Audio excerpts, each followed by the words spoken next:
makes me feel old when he does that. I don't know if tonight I'm telling a story or undergoing therapy in public here, but I've got a betrayal story that might be different than a lot of the others because instead of being the betrayed, I am the betrayer in this story. And the wounds are still very fresh.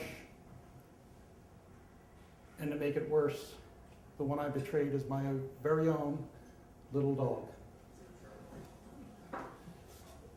I know, it's a happy story, eventually. I need to tell you something first. I was never a dog person. We had dogs in the past, but I was never a dog person. The kids were happy, my wife was happy. As far as I was concerned, they ate food, and I had to clean up their mess before I could cut the grass.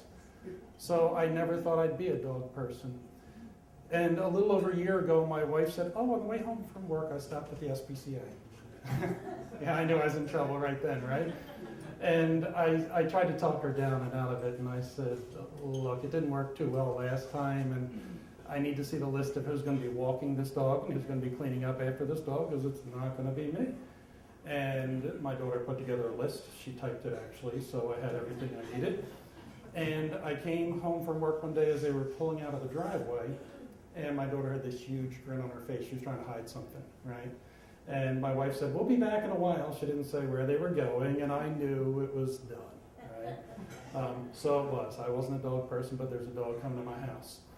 And I was sitting on the sofa watching Jeopardy, and the door opened, and the new dog walked in, and she jumped up on the sofa, and she laid down with her head right on my lap, and watched all of Jeopardy with me without saying a word.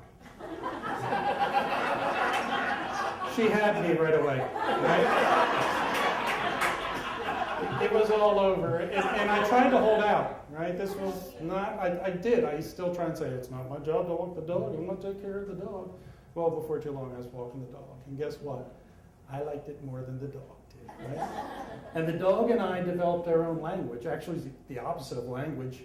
We could communicate without saying words to each other, right? And it happened all the time. In fact, when we first got the dog and I'd be walking her, if she saw a squirrel, she'd point. She must have been trained before we got her, but she'd point and wait for direction from me. And I would say, yeah, we're never going to catch that squirrel. And I would tug her and we'd start walking. And now it's to the point where if I'm walking around the block and she sees a squirrel, she pauses, and then she looks at me like, yeah, we're never going to catch that squirrel. And she just keeps walking. We have this whole thing going, and it's really, really good. So for the first time in my life, I am a dog person, right? And I really like that. So that leads to Sunday night, last week, a week and a couple days now. The dog does need to need a walk. And it's around 8 o'clock and the sun's still up a little bit. So I say, let's take a walk. And the tail starts going and she runs over and she jumps and I put the leash on and we're walking. And this is for me, not for her.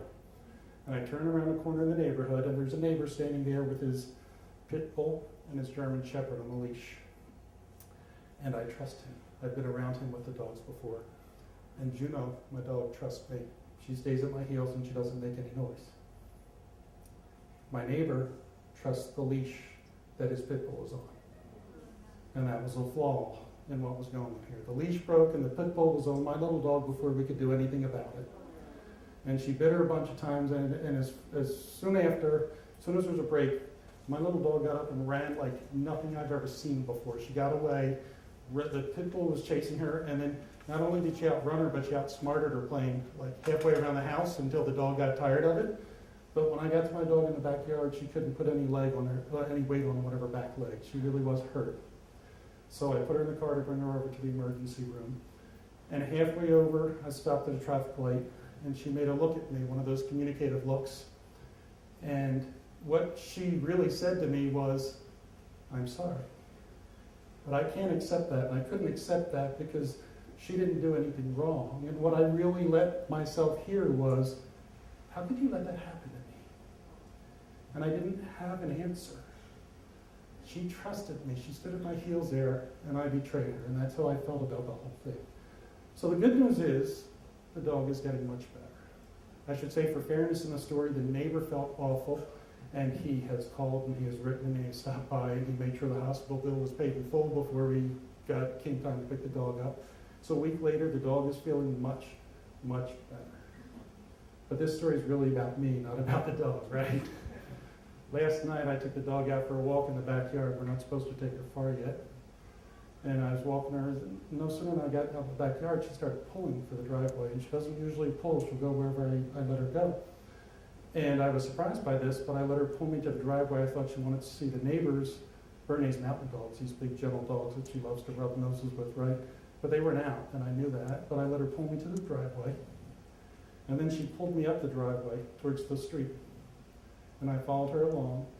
And when we got to the street, she turned her head and looked at me and tilted her head like, come on. I didn't do it. The doctor's orders are not till the stitches are out. I'm not going to do that. So I tried to pull her back, and she resisted me, which is very unusual.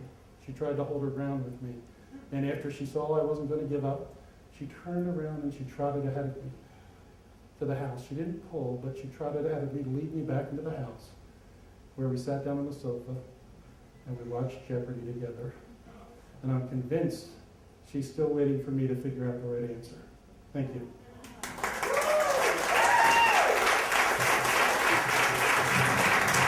Peter, everybody.